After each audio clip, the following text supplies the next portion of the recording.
दोस्तों, आप सभी का यूपीएससी भारत रत्न शिक्षालय में हार्दिक स्वागत है। आज की इस वीडियो में हम यूपी पीसीएस टारगेट सीरीज़ 2024 के लिए पीवाईक्यू पॉलिटी के 2021 पेपर का एनालिसिस करेंगे। तो चलिए आज की वीडियो की शुरुआत करते हैं। आज के इस लेक्चर का पहला क्वेश्चन है match list 1 and list 2। List 1 में है स्टेट दिए गए हैं और लिस्ट 2 में रिप्रेजेंटेशन इन उनका राज्यसभा में क्या है। पहला है राजस्थान, उसके सामने लिखा है 10 सीट। गुजरात दूसरा ऑप्शन लिखा है 7 सीट। तीसरे पे कर्नाटक 11 सीट और पंजाब पे 12 सीट। दोस्तों, ये देखा गया है अभी तक 3 सालों के एनालिसिस में कि यूपी पीसीएस अपने पॉलिटी के क्वेश्चन में काफ़ी ज़्यादा थीम्स का रिपीटेशन करता है। हमारी सीरीज़ का उद्देश्य यही है कि एक थीम के माध्यम से उस पूरे टॉपिक को कवर कर लेना, ताकि आने वाले वर्षों में जो भी संभावित प्रश्न हो उसके लिए हम पहले से तैयार हो सकें। यदि आप लोगों ने पहले 3 वीडियो नहीं देखे हैं तो आप प्लीज़ पहले उन्हें जाकर देखिए, क्योंकि इस लेक्चर में काफ़ी ऐसे टॉपिक हैं जिनको हम पहले बहुत डिटेल में पढ़ चुके हैं। उससे आपको पता चलेगा कि यूपी पीसीएस में क्वेश्चंस किस प्रकार रिपीट होते हैं। चलिए सबसे पहले हम देख लेते हैं कि राज्यों के हिसाब से किस प्रकार अलग अलग राज्यों में किस प्रकार की कंडीशनें हैं। यदि बात की जाए उत्तर प्रदेश की, तो उत्तर प्रदेश में लोकसभा में 80 सीटें हैं और हाल फिलहाल में यहाँ पर इलेक्शन भी हुआ है। दूसरा, राज्यसभा में उत्तर प्रदेश की 31 सीटों का प्रतिनिधित्व है। इसी प्रकार यहाँ पे सारे राज्यों का उल्लेख किया गया है। यदि बात की जाए राजस्थान की, तो राजस्थान में राज्यसभा की 10 सीटें हैं। ठीक है। बात की जाए गुजरात की, तो गुजरात की 11 सीटें हैं। यदि कर्नाटक को देखा जाए तो यहाँ पे 12 सीटें हैं। वहीं पंजाब में यहाँ पर 7 सीटें दी गई है। तो राजस्थान में 10 सीटें, ये वाला सामने मैच ही हो जाएगा, तो एक का एक तो आएगा ही आएगा। तो ये 2 ऑप्शन आपके एलिमिनेट हो गए। दूसरा है गुजरात, तो गुजरात के बारे में भी हमने देखा कि गुजरात की भी 11 सीटें हैं, तो इसका 3 आएगा, तो बी का 3, तो फिर ये ऑप्शन भी एलिमिनेट हो जाएगा और आपका बचता है ए आंसर, जिसमें फिर सी जो पंजाब है, कर्नाटक की 12 और पंजाब की 7 सीट। तो आपका क्रम बनेगा 1 3 4 2। अब इस प्रश्न से और कैसे तैयार किया जा सकता है, इसको सबसे अच्छा याद करने का तरीका है कि जो स्टेट कॉमन है आप उन सबको साथ में याद रखें। जैसे यहाँ पर राजस्थान और आंध्र प्रदेश जो है, इनकी 25-25 सीटें लोकसभा में।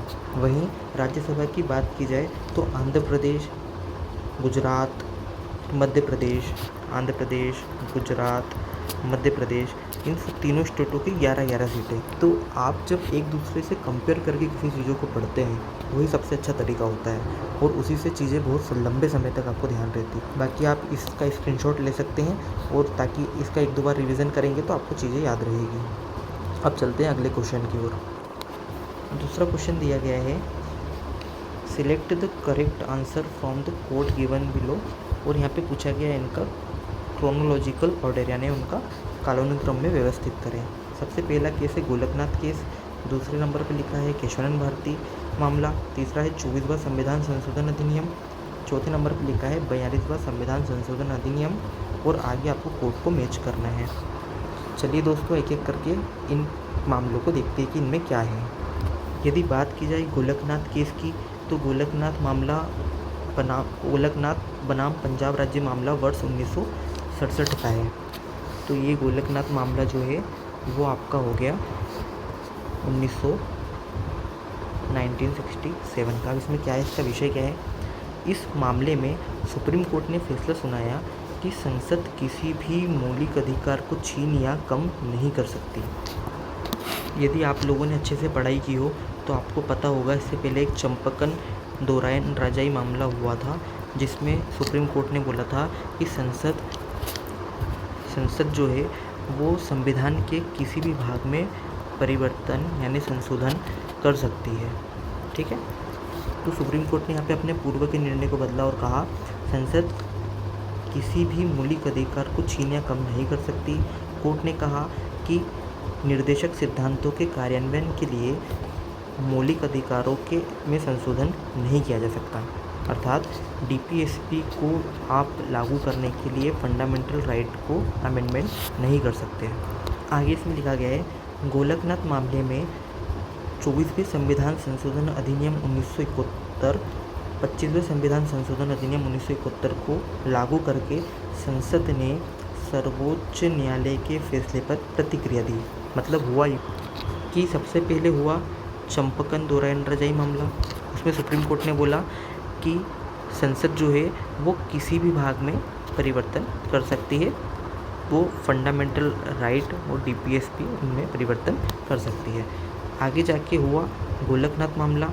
गोलकनाथ मामले में सुप्रीम कोर्ट ने क्या कहा कि वह फंडामेंटल राइट में अमेंडमेंट नहीं कर सकती। तो इसको चेंज करने के लिए सरकार ने 24वां और 25वां संविधान संशोधन लेके आई।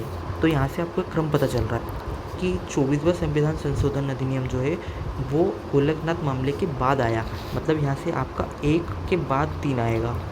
और इस प्रकार के क्वेश्चन को सॉल्व करने का सबसे अच्छा तरीका यही होता है कि आपको जो पता है आप उसको अप्लाई करके और बाकी ऑप्शन को एलिमिनेट करके देखिए। अब यदि एक के बाद 3 आएगा तो आपके 2 ऑप्शन तो अपने आप एलिमिनेट हो गए, तो सी और डी तो इसी बाहर हो गए। 24वें संविधान संशोधन अधिनियम ने घोषणा की कि संसद के पास संवैधानिक संशोधन अधिनियमों को लागू करके किसी भी मौलिक अधिकार को कम करने या छीनने की शक्ति है।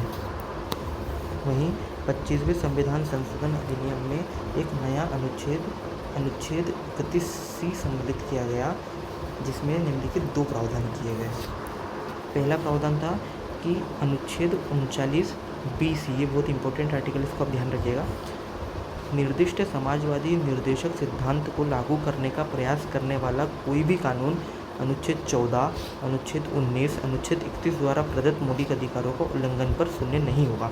मतलब यदि अनुच्छेद 39B और C से संबंधित यदि कोई भी मामला आपको लागू करवाना है डीपीएसपी से संबंधित, तो उससे फंडामेंटल राइट के आर्टिकल 14, 19 और 31 में किसी भी प्रकार के कारण वो जो किया गया है कुछ प्रावधान वो शून्य घोषित नहीं किया जाएगा, अर्थात वो इनवैलिड नहीं होगा।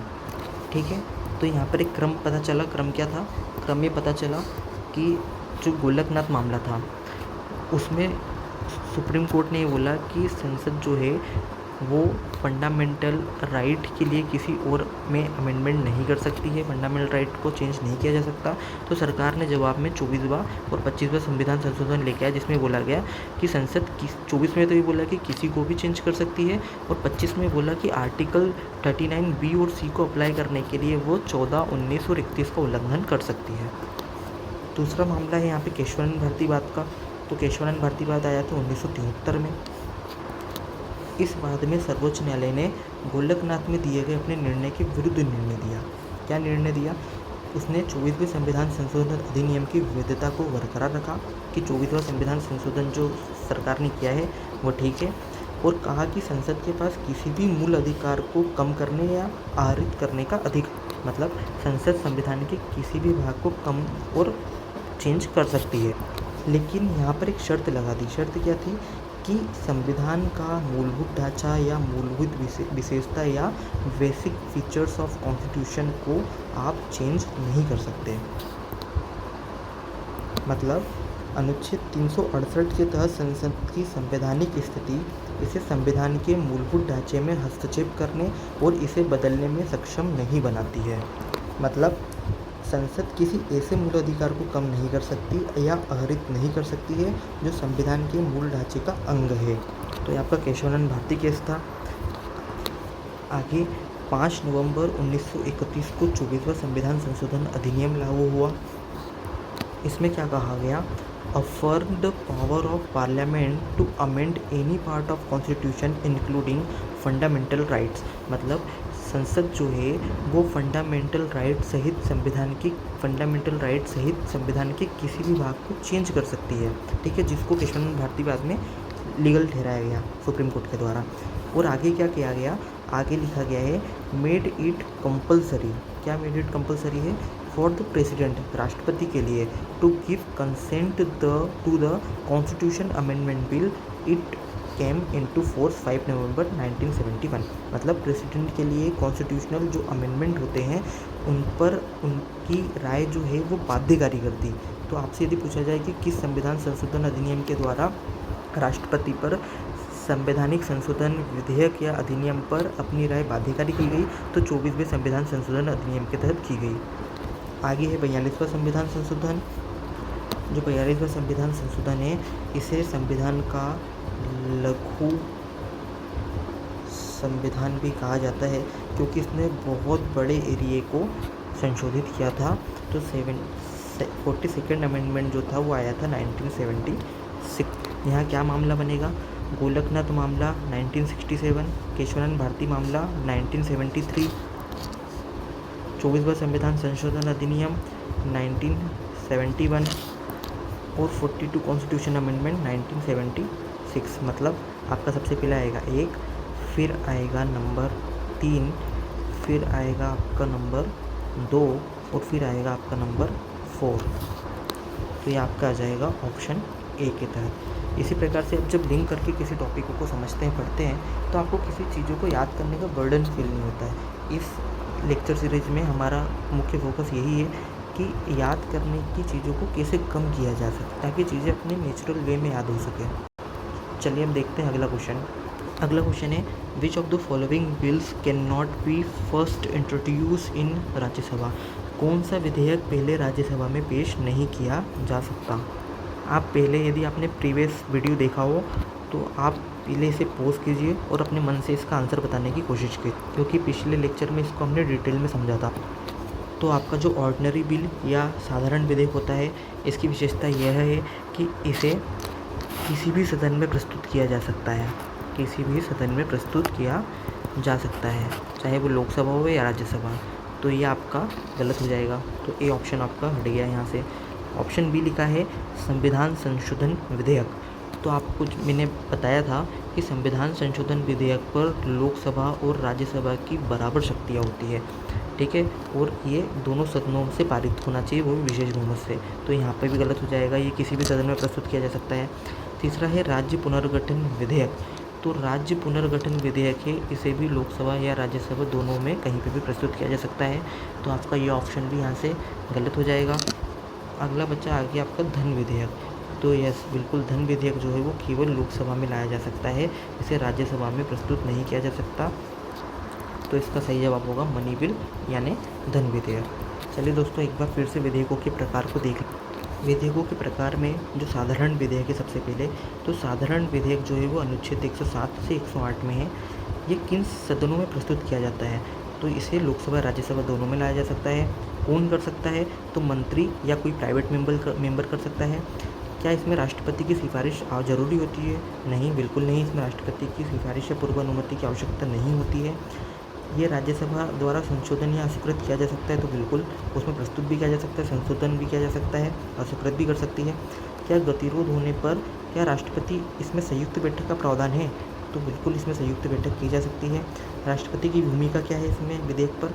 वो उस विधेयक को अस्वीकार कर सकता है, स्वीकृति दे सकता है या पुनर्विचार के लिए वापस भेज सकता है। दूसरा है धन विधेयक। धन विधेयक का उल्लेख अनुच्छेद 110 में है। क्या इसे राज्यसभा में प्रस्तुत किया जा सकता है? नहीं, इसे केवल लोकसभा में प्रस्तुत किया जा सकता है। इसे कौन प्रस्तुत कर सकता है? तो धन विधेयक केवल मंत्री ला सकता है। क्या राष्ट्रपति की सिफारिश या पूर्व अनुमति आवश्यक है? हाँ, बिल्कुल आवश्यक है। क्या राज्यसभा इसमें संशोधन या अस्वीकृत कर सकती है? राज्यसभा इसमें संशोधन या अस्वीकृति नहीं कर सकती, वो केवल रिकमेंड कर सकती है, ठीक है। तो आप इसको ध्यान रखिएगा। आगे है गतिरोध के लिए संयुक्त बैठक क्या की जा सकती है? बिल्कुल कोई प्रावधान नहीं है संयुक्त बैठक का, क्योंकि गतिरोध का मसला ही नहीं है, क्योंकि जब राज्यसभा से सिर्फ मंजूरी लेना हो तो इसमें गतिरोध की तो कोई गुंजाइश है ही नहीं। और राष्ट्रपति की भूमिका क्या है? राष्ट्रपति से अस्वीकार कर सकता है या स्वीकार कर सकता है, वो वापस पुनर्विचार के लिए इसमें नहीं दे सकता। तो वो हाँ कर देगा या मना कर सकता है, ऐसा नहीं बोलेगा कि आप वापस एक बार देख लो। तो यहाँ पे 3 मामलों में धन विधेयक वित्त विधेयक से अलग दिखाई देता है। कौन कौन से मामले? जो धन विधेयक है उसे केवल मंत्री ला सकता था, लेकिन वित्त विधेयक को निजी सदस्य भी ला सकता है। दूसरा यहाँ पे है कि इसकी सिफारिश, मतलब जो संशोधन है उसमें सिर्फ राज्यसभा सिफारिश कर सकती थी, लेकिन यहाँ पर राज्यसभा वित्त विधेयक के मामले में उसे स्वीकृत भी कर सकती है, अस्वीकृत भी कर सकती है, और सिफारिश का कोई मामला है नहीं। तीसरा है संयुक्त बैठक का मामला। धन विधेयक में संयुक्त बैठक का कोई प्रावधान नहीं था, लेकिन वित्त विधेयक के संदर्भ में बुला सकते हैं। राष्ट्रपति की भूमिका की बात की जाए तो धन विधेयक के संदर्भ में राष्ट्रपति पुनर्विचार के लिए वापस नहीं भेज सकता था, लेकिन वित्त विधेयक के संदर्भ में उसे पुनर्विचार के लिए भी वापस भेज सकता है, साथ ही साथ अस्वीकार और स्वीकृत तो कर सकता है। अब यदि बात की जाए वित्त विधेयक भाग 2 की, तो इसको लोकसभा और राज्यसभा दोनों में लाया जा सकता है। मंत्री निजी और सदस्य दोनों कर सकते हैं। केवल विचार के लिए सिफारिश कर सकता है राष्ट्रपति। ठीक है, आगे है कि राज्यसभा के द्वारा संशोधन भी किया जा सकता है। क्या राष्ट्रपति इसके लिए जॉइंट मीटिंग बुला सकता है? तो बिल्कुल। और राष्ट्रपति की भूमिका इस पर स्वीकृति देना और पुनर्विचार के लिए वापस भेजने तक है। ठीक है, वो इसके संदर्भ में अस्वीकृत नहीं करेगा। वहीं संविधान संशोधन के विधेयक में 368 में उल्लेख है। राज्यसभा लोकसभा दोनों में लाया जा सकता है। मंत्री निजी सदस्य कोई भी ला सकता है। राष्ट्रपति की सिफारिश आवश्यक नहीं है, जैसे साधारण विधेयक में भी आवश्यक नहीं थी। ठीक है, राज्यसभा द्वारा संशोधन किया जा सकता है। गतिरोध के संदर्भ में संयुक्त बैठक का कोई प्रावधान नहीं है, जैसे धन विधेयक में भी नहीं था। और राष्ट्रपति की भूमिका स्वीकृति देने तक है, वह अस्वीकार नहीं कर सकता, नहीं वापस भेज सकता है। अब चलते हैं अगले क्वेश्चन की ओर।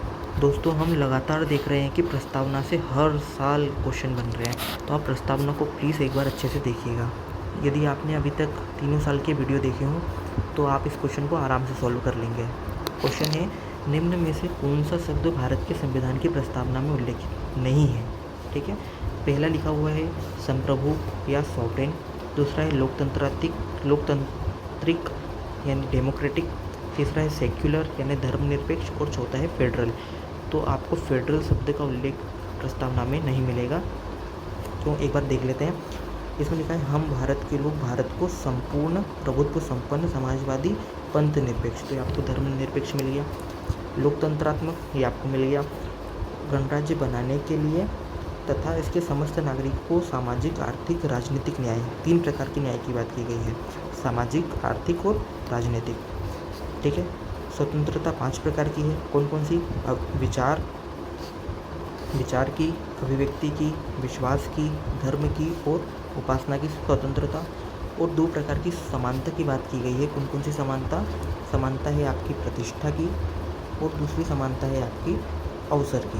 ठीक है, प्राप्त करने के लिए उन सब में व्यक्ति की गरिमा और राष्ट्र की एकता, अखंडता सुनिश्चित करने, बंधुता बढ़ाने के लिए संविधान सभा के द्वारा 26 नवंबर 1949 को इस प्रकार के संविधान को अपनाया गया। ठीक है, तो आपका सही जवाब होगा ऑप्शन डी यानी फेडरल। और यदि बात की जाए फेडरल की, तो इसका उल्लेख प्रस्तावना तो ठीक है, बाकी संविधान में भी नहीं है। तो संविधान में कहीं भी फेडरल शब्द का उल्लेख नहीं किया गया है, क्योंकि भारत ने यूनियन ऑफ स्टेट को अपनाया है। यूनियन ऑफ स्टेट और फेडरल स्टेट क्या होता है, इसको हमने बहुत अच्छे से डिटेल में समझा था, कनाडाई संविधान से अंतर करके पूरा डिटेल में समझा था। तो आप यदि नहीं देखा है किसी ने तो आप प्रीवियस लेक्चर में देख सकते हैं। अब चलते हैं अगले क्वेश्चन की ओर। अगला क्वेश्चन है, which one of the following is not correctly mentioned. तो इसमें प्रोविजंस दिए एक तरफ दिया है उसका सोर्स क्या है, यानी संविधान के कुछ प्रोविजंस है और उनका सोर्स क्या है। पहला है फंडामेंटल राइट, उसके सामने लिखा है यूएसए। दूसरा है DPSP, directive principles of state policy, उसके सामने लिखा है आयरलैंड। तीसरा है रेसिडुअल पावर ऑफ सेंटर, उसमें लिखा है ऑस्ट्रेलिया। चौथा है इमरजेंसी पावर्स, उसके सामने लिखा है जर्मनी। तो यदि बात की जाए फंडामेंटल राइट्स की, तो क्या इसे यूएसए से लिया गया है? तो यस, ये बिल्कुल सही है, यूएसए से लिया गया है। और यूएसए से और क्या क्या लिया गया है? तो यूएसए से हमने लिया है संयुक्त संविधान के द्वारा मूल अधिकार लिए गए हैं, न्यायपालिका की स्वतंत्रता ली गई है, न्यायिक पुनरावलोकन का सिद्धांत लिया है, उपराष्ट्रपति का पद लिया है, सर्वोच्च न्यायालय उच्च न्यायालय के न्यायाधीश को पद से कैसे हटाया जाता है वो मामला लिया है, और राष्ट्रपति का महाभियोग लिया है। तो कौन कौन सी चीज़ें ली गई है? आपने लिया है मूल अधिकार, न्यायपालिका की स्वतंत्रता, न्यायिक पुनरावलोकन का सिद्धांत, उपराष्ट्रपति का पद, सर्वोच्च न्यायालय उच्च न्यायालय के न्यायाधीशों को पद से हटाया जाना और राष्ट्रपति का महाभियोग। दूसरा है directive principles of state policy, क्या आयरलैंड के संविधान से ली गई है? तो बिल्कुल, आयरलैंड के संविधान से हमने 3 चीज़ें ली हैं। पहला है राज्य की नीति निर्देशक तत्व, तो आपका सही हो जाएगा। दूसरा लिया है हमने राष्ट्रपति के निर्वाचन की पद्धति।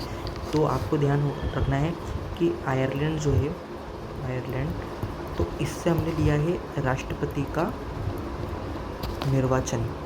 ठीक है, जबकि यूएसए के संविधान से हमने राष्ट्रपति का जो महाभियोग है उसे लिया है। तो इसमें कभी कभी क्या कन्फ्यूज़न हो जाता है कुछ शब्दों के कारण। तो महाभियोग लिया है यूएसए से और उसका निर्वाचन कहाँ से करेंगे, आयरलैंड से। ठीक है, तो आप इस प्रकार से इन चीज़ों को कंपेयर करके याद रखिएगा। आगे तीसरी चीज़ देखते हैं, रेसिडुअल पावर ऑफ सेंटर। तो क्या रेसिडुअल पावर ऑफ सेंटर हमने ऑस्ट्रेलिया से लिया है? तो देखते हैं सबसे पहले ऑस्ट्रेलिया से क्या क्या लिया है।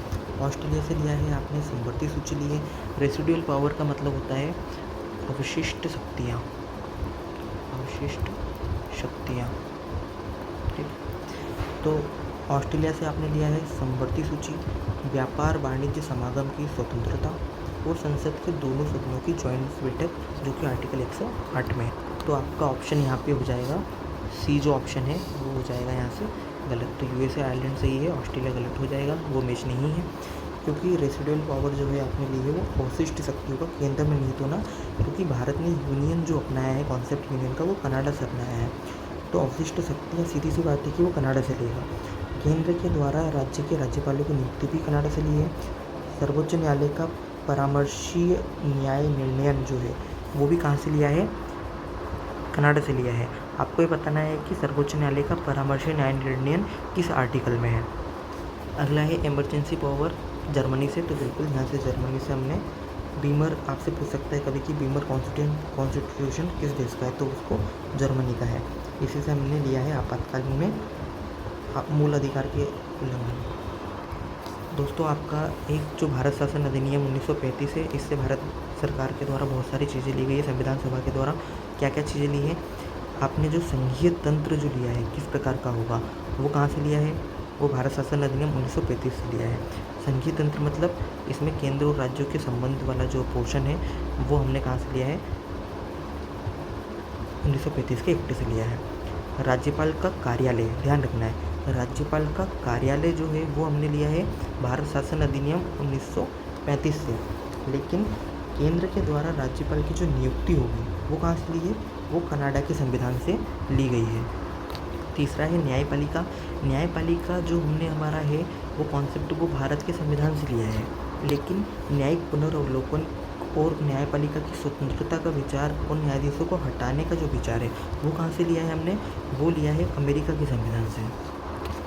लोक सेवा आयोग जो यूपीएससी है वो कहाँ से लिया है, 1935 के एक्ट से।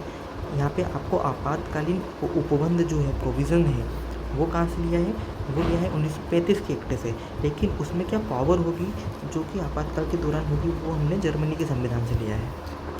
इसके अलावा ब्रिटेन के संविधान से भी बहुत बार क्वेश्चन बनते हैं, वहाँ से हमने संसदीय शासन लिया है, विधि का शासन लिया है, विधायी प्रक्रिया ली है। जो आपसे पूछे कि एकल नागरिकता कहाँ से लिया है, तो ब्रिटेन के संविधान से लिया है। परमाधिकार लेख लिया है ब्रिटेन के संविधान से। ठीक है, द्विसदन लिए हैं, मतलब जो आपका लोकसभा और राज्यसभा का जो कॉन्सेप्ट है वो हमने कहाँ से लिया है, वो ब्रिटेन के संविधान से लिया है। यदि कोई पूछे कि फंडामेंटल ड्यूटीज़ कहाँ से ली है, तो रूस के संविधान से ली है। और जो प्रस्तावना में हमने अभी देखा था कि सामाजिक, आर्थिक और राजनीतिक न्याय की बात की गई है, ये यहाँ पर लिखा हुआ है, तो ये कहाँ से लिया है न्याय शब्द, तो ये लिया है हमने, ये भी यूएसएसआर यानी सोवियत संघ यानी रूस से लिया गया है। ठीक है, वहीं दक्षिण अफ्रीका के संविधान से हमने संविधान संशोधन की प्रक्रिया जो 368 आर्टिकल है वो ली है। और राज्यसभा के सदस्यों का निर्वाचन कहाँ से होगा, कैसे होगा, वो भी हमने साउथ अफ्रीका के संविधान से लिया है। जापान के संविधान से हमने विधि द्वारा स्थापित प्रक्रिया का उल्लेख लिया, लेकिन विधि का शासन जो विचार है वो हमने कहाँ से लिया है, ब्रिटेन से। वहीं जो गणतंत्रात्मक शब्द है वो कहाँ से लिया हमने, फ्रांस से। और प्रस्तावना में जो स्वतंत्रता, समानता और बंधुता का विचार है वो कहाँ से लिया है, वो लिया है हमने फ्रांस से। तो ध्यान रखना है यहाँ पे, स्वतंत्रता, समता और बंधुता, ये तीनों जो विचार है वो लिए हमने फ्रांस से। लेकिन न्याय का जो विचार है वो कहाँ से लिया है, वो लिया है यूएसएसआर से। ठीक है दोस्तों, अब देखते हैं अगला क्वेश्चन। अगले क्वेश्चन में पूछा गया है the primary duty of finance commission is India. वित्त आयोग का प्राथमिक कर्तव्य क्या है। पहला विकल्प है संघ और राज्यों के बीच कर राजस्व के वितरण की सिफारिशें देना। दूसरा, संघ का वार्षिक बजट तैयार करना। नंबर 3, राष्ट्रपति को वित्तीय मामलों पर सलाह देना। नंबर 4, संघ और राज्य सरकारों के विभिन्न मंत्रालय विभागों के धन आवंटित करना। दोस्तों मेरी आप लोगों को ये सलाह रहेगी कि इस प्रकार के क्वेश्चंस में आप एलिमिनेशन से किया कीजिए, सीधे किसी भी विकल्प को टिक मत करा कीजिए, क्योंकि सीधे बहुत बार टिक करने से क्या होता है कि कोई सा ऑप्शन किसी और से बेहतर होता है और एलिमिनेशन से आप एक सटीक जवाब तक पहुँच सकते हैं। जैसे यदि बात की जाए पहले ऑप्शन की, संघ और राज्यों के बीच कर राजस्व के वितरण का सिफारिशें करना, बिल्कुल इसका यही जवाब है। लेकिन आप दूसरे विकल्प को भी देखिए ताकि आपकी जो सीधी मिस्टेक्स होती है एग्जाम में वो कम से कम हो। यहाँ पे दूसरा विकल्प है संघ का वार्षिक बजट तैयार करना। क्या संघ का वार्षिक बजट फाइनेंस कमीशन तैयार करता है? बिल्कुल भी नहीं। तो कौन तैयार करता है? मिनिस्ट्री ऑफ फाइनेंस जो है वो बजट तैयार करने का काम करती है और इसका कौन सा विभाग करता है वो आप मुझे कमेंट बॉक्स में बताइएगा। तीसरा है राष्ट्रपति को वित्तीय मामलों पर सलाह देना। तो बिल्कुल सलाह देता है फाइनेंस कमीशन, एक टर्म ऑफ उसमें वो भी है, लेकिन उसका प्राथमिक कर्तव्य पूछा है तो इसीलिए ऑप्शन ए ज़्यादा बेहतर लग रहा है। और चौथा है संघ और राज्य सरकारों के विभिन्न विभागों को धन आवंटित करना।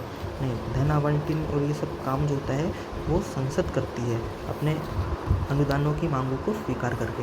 अब एक बार वित्त आयोग को अच्छे से समझने की कोशिश करते हैं। तो परिचय की बात की जाए, भारत में वित्त आयोग भारतीय संविधान के अनुच्छेद 280 के तहत एक संवैधानिक निकाय है। तो पहला आपको पॉइंट पता चला कि वो संवैधानिक निकाय है। आगे लिखा है इसका प्राथमिक कार्य जो है वो केंद्र सरकार राज्य सरकारों के बीच वित्तीय संसाधनों के वितरण की सिफारिशें करना। तो साफ साफ यहाँ पे उसके बारे में स्पष्ट लिखा गया है जो आपका ऑप्शन नंबर ए है।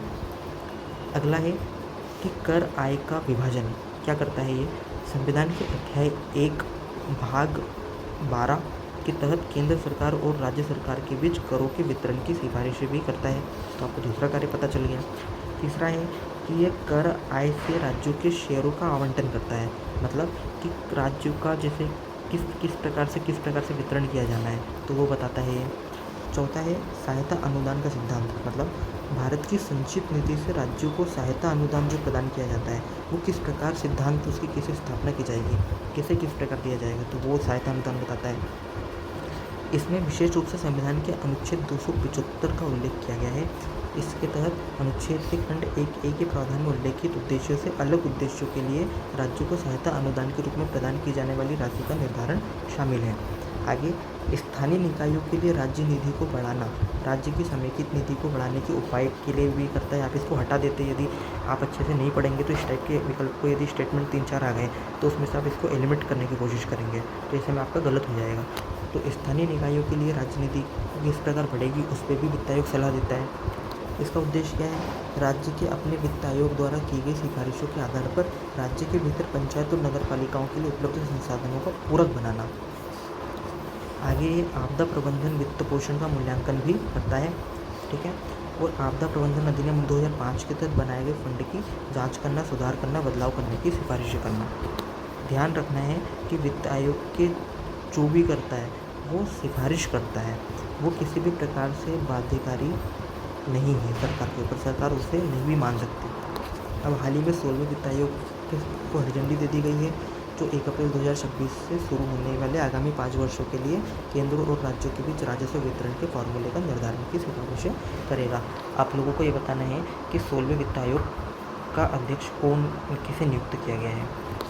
अगला क्वेश्चन, एक और सब्जेक्ट लिखे हैं और कुछ आर्टिकल लिखे हैं। यदि आप लोगों ने प्रीवियस वीडियो देखे हों तो ये आर्टिकल घूम फिर के हर बार DPSP से एक क्वेश्चन इन आर्टिकलों से हमेशा पूछता है वो। तो आप लोग यदि एक बार इन आर्टिकल्स को अच्छे से समझ लेते हैं, पढ़ लेते हैं तो आपसे हमेशा इस प्रकार के क्वेश्चन बनेंगे। तो कौन सा मिल नहीं जाता? न्यायपालिका को कार्यपालिका से अलग करना, आर्टिकल 50, तो ये तो सही है। दूसरा है अनुसूचित जाति जनजाति के शैक्षिक और आर्थिक हितों को बढ़ावा देना, आर्टिकल 46। आगे लिखा है सहकारी समितियों को बढ़ावा देना, आर्टिकल 43A। और ग्राम पंचायतों का गठन उन्हें स्थानीय निकायों के रूप में सक्षम बनाना, तो ये कथन भी सही है। अब यदि आपको दो में कन्फ्यूज़न भी हो तो भी आपके पास यहाँ पे 50-50 रहता है, यही प्रीवियस ईयर सॉल्व करने का एक फ़ायदा रहता है। लेकिन यदि आपने प्रीवियस ईयर ठीक से पढ़ा हो, यदि वीडियो भी देखा हो मेरा, तो उसमें भी क्लियर है और आप आराम से इसका आंसर बता सकते हैं। चलिए एक बार देखते हैं DPSP से संबंधित एक बार संवैधानिक प्रावधानों को देख लेते हैं। क्या संवैधानिक प्रावधान लिखे गए हैं? जो डीपीएसपी वो भाग 4 में है संविधान के, आर्टिकल 36 से 51 तक वर्णित है। ठीक है, भारतीय संविधान का अनुच्छेद जो 37 है वो नीति निर्देशक सिद्धांतों के कार्यों के बारे में अवगत कराता है। ठीक है, तो यदि पूछा जाए कि नीति निर्देशक सिद्धांतों के कार्यों की जानकारी किस अनुच्छेद में है, तो वो आर्टिकल 37 में दी गई है। क्या लिखा गया है इसमें लिखा गया है कि सिद्धांतों का उद्देश्य लोगों के लिए सामाजिक आर्थिक न्याय सुनिश्चित करना है, भारत को एक कल्याणकारी राज्य के रूप में स्थापित करना है। ठीक है, चलिए आगे देखते हैं कि मौलिक अधिकार बनाम डीपीएसपी का कुछ मामला क्या है। तो आपका जो फंडामेंटल राइट्स है उनके विपरीत डीपीएसपी का दायरा असीम है। ठीक है, और यह एक नागरिक के अधिकारों की रक्षा करता है और बृहद स्तर पर कार्य करता है। क्योंकि डीपीएसपी में व्यापक रूप से चीज़ों को अपनाया गया है और उसका दायरा जो है वो बड़ा है। दूसरे नंबर पे क्या लिखा गया है कि डीपीएसपी में वे सभी आदर्श शामिल हैं जिनका पालन राज्य को देश के लिए नीतियाँ और कानून बनाते समय करना चाहिए। तो एक प्रकार से डीपीएसपी में वे सभी आदर्श शामिल हैं जिसका ध्यान किसको करना चाहिए, तो राज्य को करना चाहिए।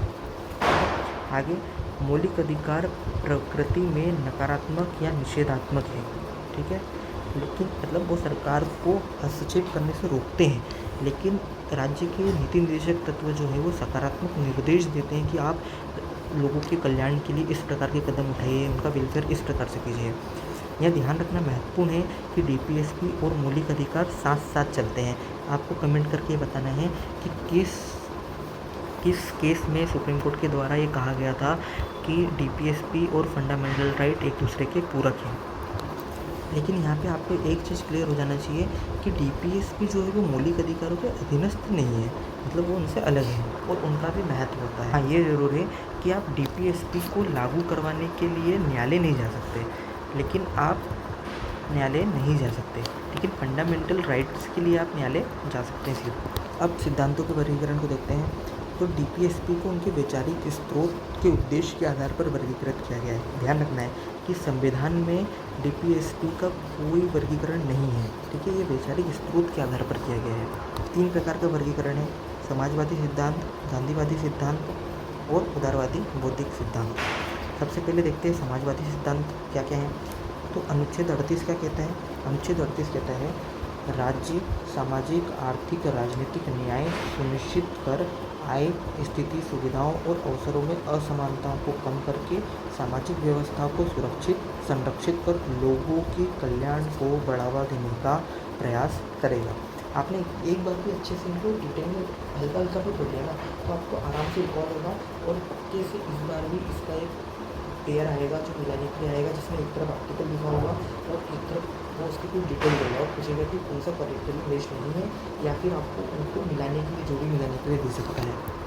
तो ध्यान से देखिएगा। अगला है आर्टिकल 39 है, राज्य विशेष रूप से निम्नलिखित नीतियों को सुरक्षित करने के लिए दिशा का कार्य करेगा। क्या क्या? पहला, सभी नागरिकों को आजीविका के पर्याप्त साधन और विकल्पित साधन देने का अधिकार। नंबर 2, भौतिक संसाधनों के स्वामित्व और नियंत्रण को सामान्य जन भलाई के लिए व्यवस्थित करना, मतलब धन के केंद्रीकरण को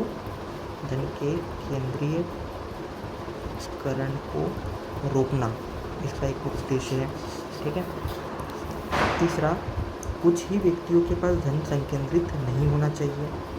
चौथा, पुरुष और महिला दोनों को समान कार्य के लिए समान वेतन होना चाहिए। पांचवा, श्रमिकों की शक्ति और स्वास्थ्य की सुरक्षा। बच्चों के बचपन और युवाओं को शोषण न होने देना। ठीक है। आगे आपका 41 आर्टिकल है। 41 आर्टिकल क्या है? वो बताता है कि बेरोजगारी, बुढ़ापा, बीमारी, विकलांगता के मामले में कार्य करने की, शिक्षा पाने की और सार्वजनिक सहायता प्राप्त करने का अधिकार।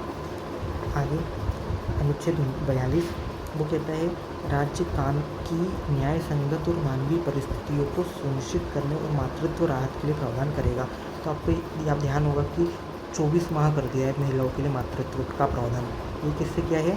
तो प्रसूति मातृत्व विराम अधिनियम के तहत किया गया है। और काम की न्याय संगत और मानवीय परिस्थितियों के लिए आपको ध्यान होगा, जो श्रमिक कानून बनाए गए हैं आपके, उसमें बहुत सारे लेबर लॉ ऐसे होते हैं जो कार्य की न्याय संगत दशाओं के बारे में हटाते हैं। आर्टिकल 43 जो है वो क्या है? राज्य सभी कामगारों के लिए निर्वाह योग्य मजदूरी, जैसे हर राज्य में न्यूनतम मजदूरी होता है तो वो कि उचित जीवन स्थिति सुनिश्चित करने का प्रयास करेगा। 43A में लिखा है कि उद्योग के प्रबंधन में श्रमिकों की भागीदारी को सुनिश्चित करना। ठीक है। आर्टिकल 47 क्या है, वो बताता है कि पोषण स्तर, जीवन स्तर को ऊपर उठाना और सार्वजनिक स्वास्थ्य में सुधार करना, ये आपका हो गया। दूसरा है गांधीवादी सिद्धांत और उसके निर्देश क्या क्या हैं। सबसे पहला है 40 जिसमें पंचायत का वर्णन किया गया है। 43 जिसमें राज्य ग्रामीण क्षेत्रों में व्यक्तिगत या सहकारी साधन पर कुटीर उद्योगों को बढ़ावा देगा, व्यक्तिगत आधार पर कुटीर उद्योग को बढ़ावा देना 43 में। 43 आर्टिकल बी जो है उसमें लिखा है सहकारी समिति के स्वैच्छिक गठन, स्वायत्त कामकाज और नियंत्रण पेशेवर के प्रबंधन को बढ़ावा देना। तो 43B जो है वो सहकारी समिति से या कौन से कॉन्स्टिट्यूशन अमेंडमेंट से आया था, तो इसको 97th कॉन्स्टिट्यूशन अमेंडमेंट से लेके आए थे। ठीक है। आगे 46 इसमें राज्य समाज के कमज़ोर वर्गों विशेषकर SC ST और अन्य कमज़ोर वर्गों के शैक्षिक और आर्थिक हितों को बढ़ावा देगा। 47 में लिखा गया है कि राज्य सार्वजनिक स्वास्थ्य में सुधार के लिए कदम करेगा और नशीले पेय स्वास्थ्य हानिकारक पदार्थों के सेवन पर वो रोक लगाता है। ठीक है। 48 में क्या लिखा गया है कि लिखा गया है कि वह गाय, बछड़ों, अन्य दुधारू पशुओं के वध पर रोक लगाता है और मवेशियों को पालने और उनकी नस्लों में सुधार करने से संबंधित है। ठीक है।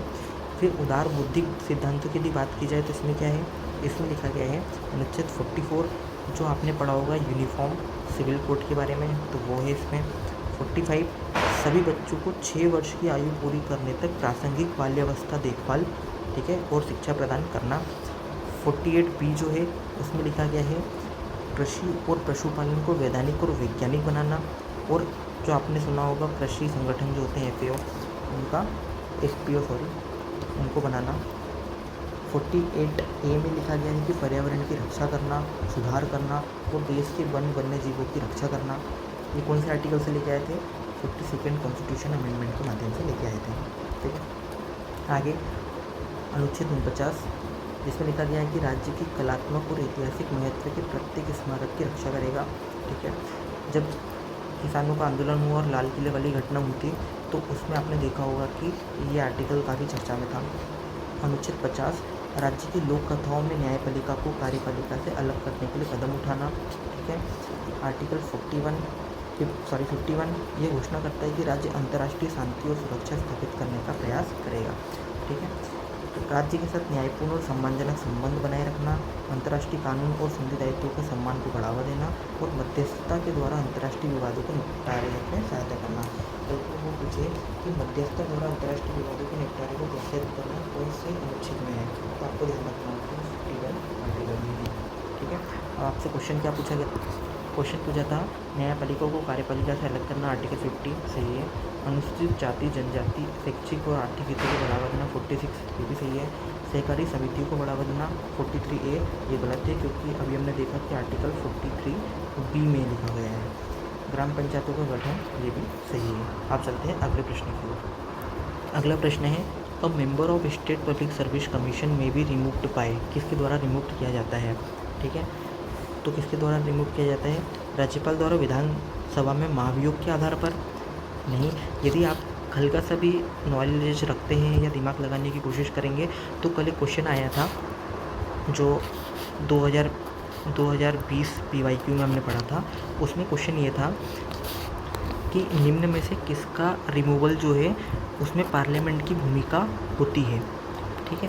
यदि आपने उस क्वेश्चन को अच्छे से पढ़ा होगा तो आप इसका आंसर आराम से दे देंगे, क्योंकि उसमें चाहे भले UPSC के बारे में था लेकिन UPSC के बारे से एक अंदाज़ा लगाकर आप स्टेट सर्विस कमीशन का जवाब दे सकते हैं, क्योंकि उसमें 3 ऑप्शन थे और उसका आंसर UPSC था कि UPSC में पार्लियामेंट की कोई भूमिका नहीं होती रिमूवल में। तो क्या राज्यपाल द्वारा विधानसभा में महाभियोग यदि होगा क्या विधानसभा में इसका, तो ये आपका यहाँ से गलत हो जाएगा। दूसरा है राज्यपाल सर्वोच्च न्यायालय द्वारा दी गई जाँच के बाद कैसा करेगा, ये इसको होल्ड पर रखते हैं। यदि आपको नहीं भी पता हो तो एलिमिनेशन कैसे होता है ये देखते हैं यहाँ पे। राष्ट्रपति द्वारा सर्वोच्च न्यायालय द्वारा जांच होल्ड पर रखना, इसको भी होल्ड पर रखते हैं।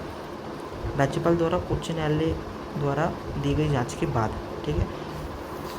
तो कैसे होता है इसका रिमूवल, द चेयरमैन और any other member of state public service shall only be removed by his her office by order of president.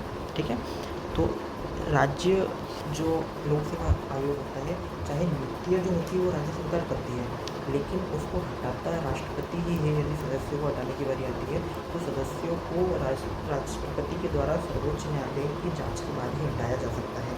मतलब राज्य लोक सेवा आयोग के सदस्यों को हटाने का प्रावधान वही है जो यूपीएससी के सदस्यों को हटाने का होता है, तो इसमें आपको ध्यान रखना होगा। अगला क्वेश्चन है, with reference to the special address of the president of India which of the following statement is are correct. पहला लिखा है, the president address the joint meeting both house of parliament at the of the commencement of the first session after each general election of the House of the People and at the commencement of the first session each year. The President in his address informed the Parliament of the causes of its sums. Hindi में देख लेते हैं, राष्ट्रपति के विशेष अभिभाषण के संदर्भ में कौन सा कथन सही है। राष्ट्रपति संसद के दोनों सदनों की संयुक्त बैठक को लोकसभा के प्रत्येक आम चुनाव के बाद प्रथम सत्र में आरंभ और प्रत्येक वर्ष के प्रथम सत्र में संबोधित करता है। तो ये कथन बिल्कुल सही है, क्योंकि यदि आपने इस फिलहाल में हाल ही में हुए लोकसभा चुनाव के बाद यदि देखते हो किसी प्रकार के प्रोसेस को यदि फॉलो करते हो न्यूज़ को, तो आपने बिल्कुल उसमें ये देखा होगा। दूसरा, राष्ट्रपति अपने अभिभाषण में संसद को उसके आह्वान के कारण की जानकारी देता है। बिल्कुल, यदि आप कभी भी प्रेसिडेंट की स्पीच सुनते हैं तो उसमें साफ साफ ये चीज़ें देखने को मिलती है। तो इसमें सही उत्तर चुनना है तो आपका ऑप्शन हो जाएगा बहुत करेक्ट। ठीक है, अब देखते हैं एक बार राष्ट्रपति का संबोधन के बारे में जानते हैं। इसका संवैधानिक प्रावधान क्या है। इसका संवैधानिक प्रावधान है अनुच्छेद 87 में, जिसमें लिखा गया है कि राष्ट्रपति के लिए विशेष संबोधन का प्रावधान। इसमें ऐसी दो स्थितियों का उल्लेख किया गया है जिनके तहत राष्ट्रपति के द्वारा विशेष रूप से संसद के दोनों सदनों को संबोधित किया जाएगा। पहली स्थिति है प्रत्येक आम चुनाव के पहले सत्र और वित्तीय वर्ष के पहले सत्र में। दूसरा, प्रत्येक वर्ष के पहले सत्र में। ठीक है, तो आपको ध्यान रखना है। आगे, राष्ट्रपति को सत्र आहूत करने के कारणों के बारे में संसद को सूचित करता है। ठीक है, इस तरह संबोधन को विशेष संबोधन कहा जाता है। यह एक वार्षिक विशेषता भी है। ठीक है, इस प्रकार राष्ट्रपति के द्वारा संसद के दोनों सदनों को एक साथ संबोधित किए जाने तक उन्हें कोई कार्यवाही नहीं की जा सकती। मतलब सबसे पहले राष्ट्रपति अपना जो भी संबोधन करेगा ही करेगा। आगे देखते हैं संयुक्त सत्र के बारे में। इस संबोधन के लिए संसद के दोनों सदन एक साथ इकट्ठा होंगे। हालांकि वर्ष के पहले सत्र की शुरुआत में यदि लोकसभा अस्तित्व में नहीं है या इसे भंग कर दिया गया है तो राज्यसभा की बैठक तो होगी ही होगी, और राज्यसभा राष्ट्रपति के अभिभाषण के बिना भी अपना सत्र शुरुआत कर सकती है।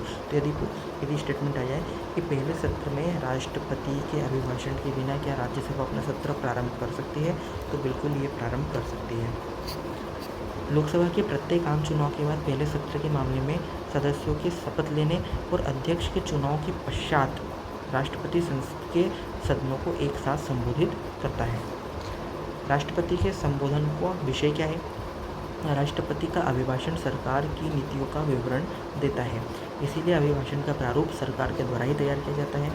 यह संबोधन पिछले वर्ष के दौरान सरकार की विभिन्न नीति या गतिविधियों उपलब्धियों की समीक्षा भी करता है। ठीक है, उन कार्यक्रमों को निर्धारित करता है जिन्हें सरकार एक महत्वपूर्ण राष्ट्रीय अंतर्राष्ट्रीय मुद्दों के संबंध में आगे बढ़ाने की इच्छा रखती है। आगे है आपका धन्यवाद प्रस्ताव द्वारा संबोधन पर चर्चा, क्योंकि आपको ध्यान रखना है कि जब भी राष्ट्रपति का संबोधन होता है तो उसके बाद संसद में धन्यवाद प्रस्ताव प्रस्तुत किया जाता है। ठीक है, आगे देखते हैं। राष्ट्रपति का यह संबोधन ब्रिटेन के राजा के भाषण के समान है। दोनों सदनों में इस पर चर्चा होती है। धन्यवाद प्रस्ताव कहा जाता है। ठीक है, संवैधानिक प्रावधान क्या है। आर्टिकल 87(2)(a) के अनुसार राष्ट्रपति के अभिभाषण में निर्दिष्ट मामलों पर चर्चा के लिए लोकसभा और राज्यसभा के प्रक्रिया नियमों के तहत प्रावधान किया गया है। दोनों में राज्यसभा की प्रक्रिया और कार्य संचालन विषयक नियम 15 में राष्ट्रपति के अभिभाषण में संदर्भित मामलों पर चर्चा एक सदस्य द्वारा प्रस्तुत किए गए धन्यवाद प्रस्ताव जिस पर एक अन्य सदस्य द्वारा सहमति व्यक्त की जाती है उसके साथ शुरू होती है। धन्यवाद प्रस्ताव को आगे बढ़ाने तथा इस पर सहमति व्यक्त करने वाले सदस्यों का चयन प्रधानमंत्री के द्वारा किया जाता है। इस तरह के प्रस्ताव का नोटिस संसदीय कार्य मंत्रालय के माध्यम से प्रस्तुत होता है। ठीक है, प्रक्रिया क्या होती है? संसद के सदस्यों को चर्चा और वाद विवाद के मुद्दे उठाने, त्रुटियों कमियों हेतु सरकार के प्रशासन की आलोचना करने का अवसर मिलता है। आमतौर पर धन्यवाद प्रस्ताव पर चर्चा के लिए 3 दिन का समय होता है। यदि किसी भी संशोधन को आगे रखा जाता है, उसे स्वीकार कर लिया जाता है, तो संशोधित रूप से धन्यवाद प्रस्ताव को अपनाया जाता है। संशोधन संबोधन में निहित मामलों के साथ साथ उन मामलों को भी संदर्भित कर सकता है जो सदस्य की राय में संबोधन का उल्लेख करने में विफल रहा है। बहस के बाद प्रस्ताव को मत विभाजन के लिए रखा जाता है। धन्यवाद प्रस्ताव का महत्व क्या है? यह सदन में पारित किया जाना चाहिए, ठीक है, अन्यथा यह सरकार की हार माना जाता है। लोकसभा सरकार के प्रति विश्वास की कमी का प्रस्ताव निम्न तरीके से ला सकती है: धन विधेयक को अस्वीकार करके, निंदा प्रस्ताव या स्थगन प्रस्ताव को पारित करके, आवश्यक मुद्दे पर सरकार को हराकर और कटौती प्रस्ताव को पारित करके। चलते हैं नेक्स्ट क्वेश्चन की ओर। इसमें बोला गया है, consider the following committee on Panchayati Raj and arrange the chronological order: Ashok Mehta committee, LM Singhvi committee, VR Mehta committee, GKV Rao committee. इसका आंसर आप कमेंट बॉक्स में बताइएगा और इसमें जो 2-3 कमेटियाँ छूट गई है उनके नाम और उनके समय भी बताइएगा। चलते क्वेश्चन नंबर 11 की तरफ। क्या लिखा गया है? इसमें 2 कथन लिखे गए हैं। पहला लिखा गया है, भारत के राष्ट्रपति वित्त आयोग के अध्यक्ष और सदस्यों की योग्यता को निर्धारित करते हैं। दूसरा लिखा गया है, अध्यक्ष और सदस्यों की नियुक्ति भारत के राष्ट्रपति के द्वारा की जाती है। यदि आपने आर्टिकल 280 को कभी ठीक से पढ़ा हो तो उसमें साफ साफ लिखा गया है कि भारत के राष्ट्रपति अध्यक्ष और सदस्यों की नियुक्ति तो करते हैं, लेकिन इसके अध्यक्ष और सदस्यों की योग्यता क्या होगी, ये योग्यता कौन निर्धारित करता है? राष्ट्रपति निर्धारित नहीं करते, यह संसद निर्धारित करती है। तो यहाँ से यदि आपका ए गलत हो जाता है तो ए असत्य लेकिन आर सत्य, तो आपका ऑप्शन हो जाएगा ऑप्शन डी। अगला है 12वां क्वेश्चन। पहला क्वेश्चन है, Sukumar Sen was the first chief election commissioner of India. दूसरा है, Rama Devi was first women chief election commissioner of India. कौन सा कथन सही है आपको ये बताना है। तो यहाँ पे आप बिल्कुल, सुकुमार सेन भारत के पहले चीफ इलेक्शन कमिश्नर थे और रमा देवी पहली महिला चीफ इलेक्शन कमिश्नर है। आगे दोस्तों आपको कमेंट करके बताना है कि अभी तक भारत में कितनी महिला जो है वो चीफ इलेक्शन कमिश्नर रह चुकी है। अगला है क्वेश्चन, भारतीय संविधान निम्नलिखित में से कौन सा अनुच्छेद आकस्मिकता निधि से संबंधित है। यदि भारत सरकार की निधियों की बात की जाए, फंड्स कौन कौन से होते हैं, तो 3 भागों में रखा जाता है। पहला है संचित निधि, दूसरा है आकस्मिक निधि जो क्वेश्चन में पूछा गया है, और तीसरा है सार्वजनिक खाते से संबंधित। तो हो सकता हो कि अगली बार आपसे इन दोनों में से किसी प्रकार का क्वेश्चन पूछा गया हो। ठीक है, सबसे पहले देखते हैं भारत की संचित निधि के बारे में। तो सरकार के सभी खातों में सबसे महत्वपूर्ण है यह निधि निम्नलिखित द्वारा भरी जाती है। किस किस के द्वारा भरी जाती है? ये निधि भरी जाती है प्रत्यक्ष और अप्रत्यक्ष कर, भारत सरकार के द्वारा लिए गए ऋण के माध्यम से, तो कर आपके ऋण हो गए। किसी व्यक्ति एजेंसी के द्वारा सरकार को ऋण या ऋण का ब्याज यदि दिया जाता है तो यह सरकार अपने सभी व्यय इसी कोष को से पूरा करती है। मतलब सरकार को यदि व्यय करना हो तो इसी कोष से लेगी। आपको ध्यान होगा कि जब विनियोग विधेयक होता है वो सरकार को अनुमति देता है कि वो फंड ले सकती है और ये संसद की अनुमति से ही तय होता है। सरकार को इस निधि से धन निकालने के लिए संसदीय अनुमोदन की आवश्यकता होती है। ठीक है, इन टाइम पे यह निधि का प्रावधान भारत के संविधान के अनुच्छेद 266(1) में किया गया है। ठीक है, प्रत्येक राज्य की अपनी समेकित निधि हो सकती है जिसमें समान प्रावधान होंगे। ठीक है, तो प्रत्येक राज्य की अपनी समेकित निधि हो सकती है। ये यदि स्टेटमेंट आए तो करेक्ट हो जाएगा। भारत के नियंत्रक महालेखा परीक्षक इन निधियों का लेखा परीक्षण करते हैं, उनके प्रबंधन विधान मंडलों को रिपोर्ट भी करते हैं। जो राज्य से रिलेटेड थी उनके बारे में बात लिखी गई है, क्योंकि भारत में एक ही महालेखा और महानियंत्रक परीक्षक होता है जो केंद्र और राज्य दोनों के लिए होता है। आगे भारतीय आकस्मिकता निधि जो क्वेश्चन में पूछा गया था, क्या है इसमें? इस निधि का प्रावधान भारतीय संविधान के अनुच्छेद 267(1) में है, तो 261(a) में है। तो आपके यहाँ पे हो जाएगा कहाँ पे? सी आंसर सही हो जाएगा, क्योंकि 266 में किसका है? तो इसमें संचित निधि के बारे में बताया गया है। ठीक है, अब देखते हैं आगे। इसका कुल कोस्ट जो होता है इसका आकस्मिक निधि का, वो 500 करोड़ रुपए का है, ठीक है। लेकिन हाल फिलहाल में इसको बढ़ा दिया गया है, और वो बढ़ा के कितना किया गया है वो आपको मुझे कमेंट बॉक्स में बताना है, ठीक है। वित्त मंत्रालय के सचिव जो होते हैं वो भारत के राष्ट्रपति की ओर से इस निधि को रखते हैं। तो क्वेश्चन एग्जाम में का बहुत फेवरेट क्वेश्चन है कि भारत की आकस्मिक निधि को कौन नियंत्रण रखता है, ठीक है। तो नियंत्रण होता राष्ट्रपति का है, लेकिन उनकी ओर से कौन रखता है, तो वित्त मंत्रालय के सचिव रखते हैं। आगे लिखा गया है, इस निधि का उपयोग अप्रत्याशित व्यय को पूरा करने के लिए किया जाता है, ठीक है। 267(2) के तहत अपनी स्वयं की आकस्मिकता निधि स्थापित कर सकते हैं कौन, प्रत्येक राज्य। तीसरी फंड जो होता है वही सार्वजनिक खाते, पब्लिक फंड। ये इसका उल्लेख अनुच्छेद 266(2) के तहत किया गया है। क्या उल्लेख है, भारत सरकार द्वारा या उसकी ओर से प्राप्त सभी अन्य सार्वजनिक धन जैसे समेकित निधि के अंतर्गत आने वाले धन को छोड़कर, ठीक है, इस खाते में जमा किए जाते हैं। इसमें क्या क्या शामिल है, इसमें शामिल है आपका मंत्रालय, विभाग, बैंक के बचत खाते, राष्ट्रीय लघु बचत कोष, रक्षा कोष, राष्ट्रीय निवेश कोष, आपदा आकस्मिक निधि, भविष्य निधि, डाक बीमा, ठीक है, ऐसी समान निधियाँ। प्रत्येक राज्य के अपने इसमें भी खाते हो सकते हैं। भारत के सार्वजनिक खाते से सभी व्यय का लेखा जोखा CAG के द्वारा किया जाता है। तो चलिए दोस्तों चलते हैं अगले क्वेश्चन की ओर। अगला क्वेश्चन है, which one of the following constitution amendment act made necessary provision of the implementation of GST regime. अभी क्वेश्चन का आंसर उतना इंपॉर्टेंट नहीं है, ये तो आप मुझे कमेंट बॉक्स में बताइएगा, लेकिन यहाँ से इम्पोर्टेंट है कि थीम हमें क्या मिलती है। तो थीम क्या मिली कि ये 2021 का पेपर, तो उस समय ये चर्चा में था, तो आपसे उस समय इसलिए इसका प्रोविज़न और एक्ट पूछ लिया गया। लेकिन अभी कौन कौन से चर्चा में थे, तो आपने सुना होगा एक नारी बंधन सुना होगा, जो महिलाओं के मतलब महिलाओं को 1/3 आरक्षण से संबंधित है, जो विधायिका हैं उसमें। तो ये कौन से अधिनियम के तहत आया है, ये भी आप कमेंट बॉक्स में बताइएगा, ठीक है। और साथ ही साथ जो SC ST का रिजर्वेशन है उसको कौन से आर्टिकल के तहत बढ़ाया, कौन से अमेंडमेंट के तहत बढ़ाया गया है, तो वो भी आप बताइएगा। अगला क्वेश्चन पूछा है कि संविधान संशोधन अधिनियम ने मतदान की आयु 21 वर्ष से घटाकर 18 वर्ष कर दी, ठीक है। तो which of the constitution amendment act reduce the voting age from 21 year to 18 year, किसके द्वारा की गई।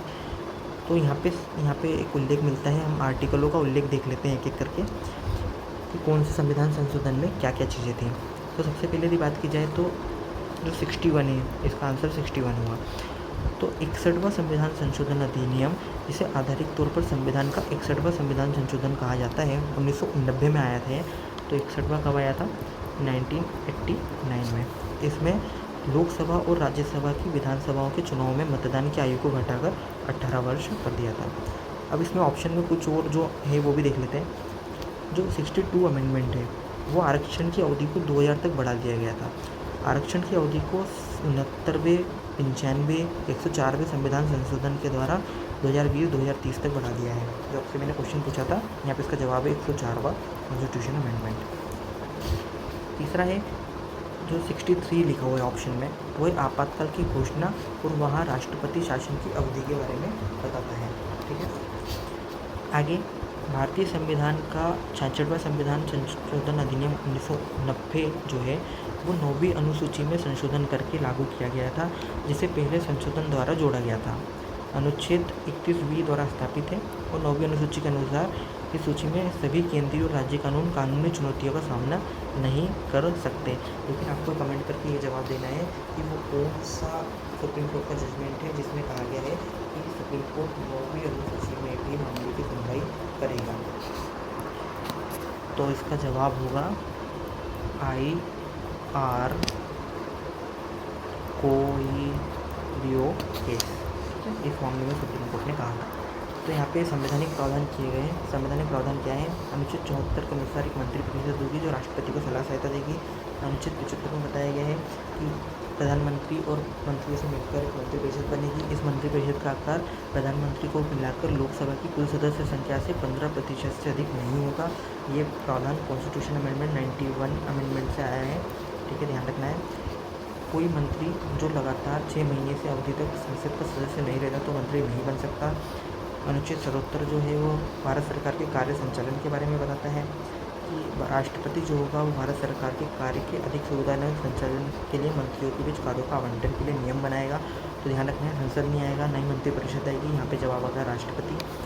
अनुच्छेद 78 कहता है प्रधानमंत्री के कर्तव्य के बारे में कि संघ के मामले के प्रशासन और कानून के प्रस्तावों से संबंधित सीएमओ के सभी निर्णयों को राष्ट्रपति को संप्रेषित करना किसका दायित्व है? प्रधानमंत्री का दायित्व है। आर्टिकल 88 क्या कहता है कि प्रत्येक मंत्री को किसी भी सदनों की संयुक्त बैठक, संसद की किसी समिति जिसका वह सदस्य नामित हो की कार्यवाही में बोलने और भाग लेने का अधिकार होगा, लेकिन उसे वोट देने का अधिकार नहीं होगा। ठीक है, ये ध्यान रखना है आपको। मतलब वोट देने का अधिकार किस सदन में तो होगा, लेकिन जैसे कोई व्यक्ति लोकसभा का है तो लोकसभा और राज्यसभा दोनों की बैठक में बैठ सकता है, लेकिन वोट सिर्फ लोकसभा में देगा, राज्यसभा में नहीं। ठीक है, अगला है क्वेश्चन, भारतीय संसद की लोक लेखा समिति निम्नलिखित की जांच करती है, किसकी जांच करती है? यदि आपने PYQ सीरीज़ में यदि लेक्चर देखा हो इससे प्रीवियस 2020 वाला, तो उसमें पूछा गया था जो प्राक्कलन समिति होती है कि कौन सी समिति सबसे बड़ी है इनमें से, तो प्राक्कलन समिति से रिलेटेड था। उसमें एक ऑप्शन लोक लेखा समिति का था। तो इसी प्रकार पिछले सालों के क्वेश्चन को ऑप्शन को क्वेश्चन में कन्वर्ट करना, इसी प्रकार का पॉलिटी में लगभग यही चल रहा है। ठीक है, तो आप ये PYQ सीरीज़ आपको इसीलिए इम्पोर्टेंट है। तो लोक लेखा समिति को समझते हैं। संसद जो है वो प्रत्येक वर्ष लोक लेखा समिति की नियुक्ति करती है, जो भारत सरकार के व्यय के लिए संसद द्वारा दी गई राशि के विनियोग को दर्शाने वाले खातों और भारत सरकार के वार्षिक वित्त लेखे संसद के समक्ष रखेगी। अन्य लेखे जो उचित समझे की जांच करेगी, उदाहरण के लिए स्वायत्त और अर्धस्वायत्त निकायों के। आगे, वह वित्तीय अनुशासन दर्शन पर समिति की बहस एक और जिम्मेदारी है। समिति का प्राथमिक और प्रसिद्ध कार्य जो है वो इस प्रकार की अवधारणा और प्रणालियों से संबंधित मामलों की गहराई से जांच करना है। समिति व्यापक अर्थ में नीति से संबंधित नहीं है, हालांकि उस नीति के कार्यान्वयन में अधिकता और बर्बादी के मामले में, जब यदि धन का खर्च और बर्बादी होती है तो उसमें मामलों को देखेगी। इस प्रकार समिति कम आकलन, कम चोरी, शुल्क न लगाने, गलत वर्गीकरण आदि से संबंधित मामलों की जाँच करती है। कराधान कानूनी प्रक्रियाओं की कमियों का विवरण आदि राजस्व से संबंधित मामलों को देखती है। तो देखा जाए तो इसका अभी तक जो मामला है वो भारत की समेकित नीति से संबंधित चल रहा है। ठीक है, पृष्ठभूमि देख लेते हैं। संसद की सभी संसदीय समितियों में सबसे बड़ी समिति जो है वो कौन सी है? वो है आपकी प्राक्कलन या एस्टीमेट कमेटी, जिसमें टोटल 30 मेंबर होते हैं। और सबसे पुरानी इसकी 1921 में मॉन्टेग्यू चेम्सफोर्ड के बाद PAC की स्थापना हो गई थी और 26 जनवरी 1950 को संवैधानिक कार्यान्वयन के साथ समिति के अध्यक्ष को रिपोर्ट करने वाली एक संसदीय समिति बन गई। ठीक है, लोकसभा अध्यक्ष द्वारा समिति के चुने गए लोकसभा सदस्यों में से एक सदस्य को अध्यक्ष नामित किया जाता था, फिर सत्तारूढ़ दल का एक सदस्य अध्यक्ष बन जाता था। लेकिन 1967 से नियम है कि जो विपक्ष का होता है वो इसका अध्यक्ष होता है। तो यदि पूछा जाए कि समिति का अध्यक्ष कौन है तो विपक्षी नेता होता है। यह ध्यान रखने की कोई बाध्यकारी नहीं है, लेकिन ये 1967 से परंपरा बन गई है। इसकी संरचना क्या है? ये सबसे वरिष्ठ संसदीय समिति है, इसकी स्थापना 1921 में की गई थी। इसमें टोटल 22 मेंबर होते हैं, जिसमें से 15 मेंबर जो होते हैं वो लोकसभा से आते हैं, जो 7 मेंबर आते हैं वो राज्यसभा से आते हैं। उनका कार्यकाल 1 वर्ष का है।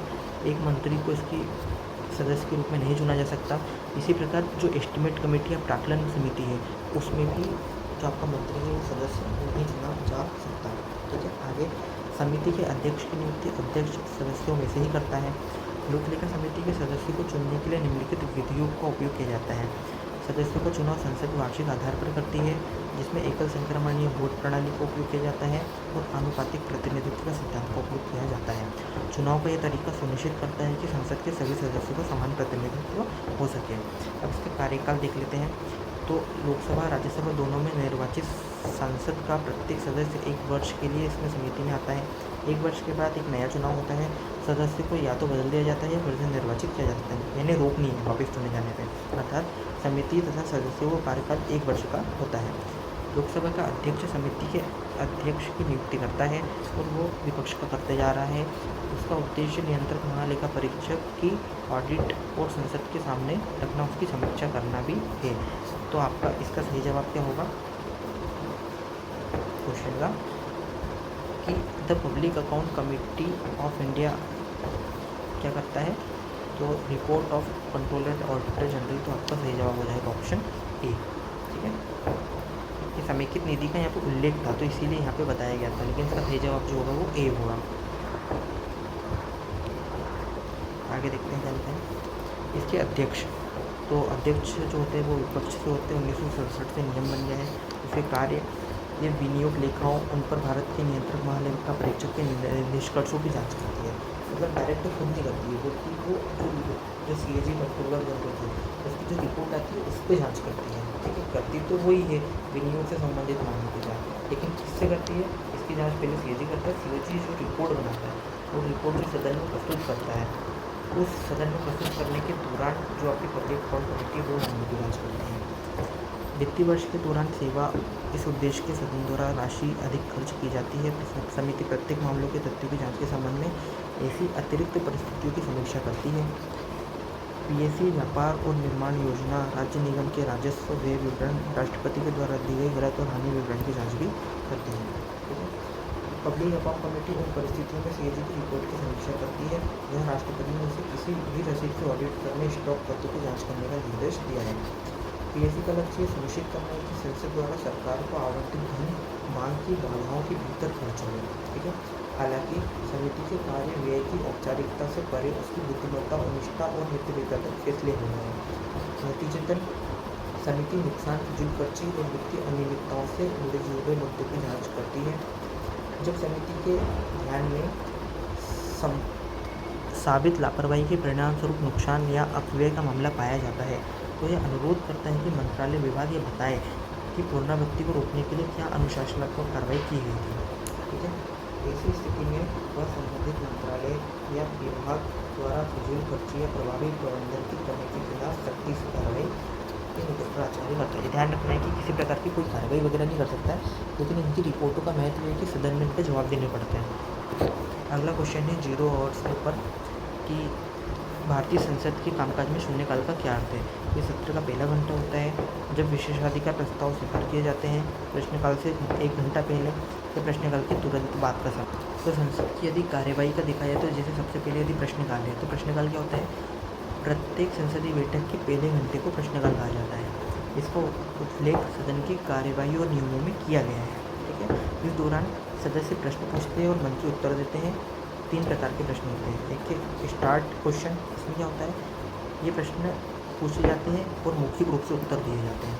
ठीक है, ये हरे रंग के होते हैं। दूसरा है अनस्टार्ट क्वेश्चन, इसमें एक लिखित उत्तर दिया जाता है, मतलब खड़े होकर जवाब नहीं दिया जाता, तो पूरा प्रश्न भी नहीं पूछ सकते।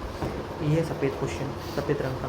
तीसरा है शॉर्ट नोटिस क्वेश्चन। इस प्रकार के प्रश्नों के अंतर्गत सार्वजनिक महत्व और अत्यधिक आवश्यक प्रकृति के मामलों को उठाया जाता है। ये 10 दिनों से कम समय के शॉर्ट नोटिस पर पूछे जाते हैं।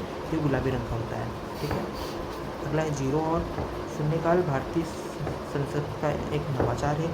संसदीय नियम पुस्तिका में इसका उल्लेख नहीं है, ध्यान रखना है। जो प्रश्नकाल है उसका संसदीय नियम पुस्तिका में उल्लेख किया गया है, लेकिन शून्यकाल का नहीं किया गया है।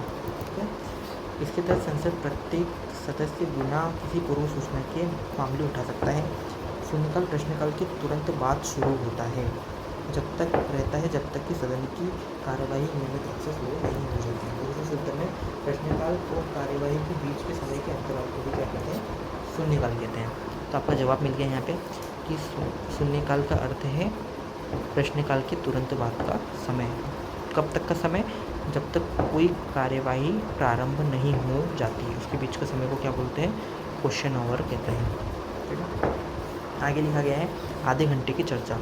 यह पर्याप्त सार्वजनिक महत्व के मामले पर चर्चा करने के लिए होती है जिस पर बहुत बहस होती है। इसके उत्तर में तथ्य स्पष्टीकरण आवश्यक है। अध्यक्ष ऐसी चर्चा के लिए सप्ताह में 3 दिन आवंटित कर सकते हैं। ठीक है, अगला है शॉर्ट ड्यूरेशन डिस्कशन, जिसमें 2 घंटे के चर्चा के रूप में जाना जाता है। ठीक है, 2 घंटे से अधिक नहीं होना चाहिए इस तरह की चर्चा का आवंटित समय।